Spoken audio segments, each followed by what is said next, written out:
আপনি হাবিবুর রহমান ল্যাব সহকারী দশমিনা সরকারি মডেল মাধ্যমিক বিদ্যালয়।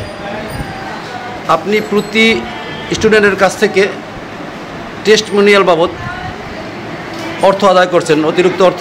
কেন এই টাকা নিচ্ছেন কেন? 400, 500, 600 টাকা আপনি নাকি নিচ্ছেন, এটা কেন নিচ্ছেন ভাই? 400 টাকা নিচ্ছি। 400 টাকা স্যারে নিতে বলছে, এই জন্য নিচ্ছি। হেড স্যারে নিতে বলছে? আপনি তো তাকে জিজ্ঞাসা করবেন যে কেন, কোন প্রসিডিওর অনুযায়ী নেওয়া হয়। এটা সরকারি স্কুলে নেওয়ার কোনো অনুমতি নাই বা এরকম বিধান নাই, আপনি নিচ্ছেন কেন? এইটা ব্যাপারে কী বলবেন? কী বলছে আমি তো জানি না। এই অনিয়ম আপনি তার সহযোগিতা করছেন না আপনি ওই অনিয়মের হেড স্যারের? অনিয়ম কিনে তা তো আর আমি জানি না, আমি তো আগে থেকে নেতা আছে, এরকমের নেতা আছে।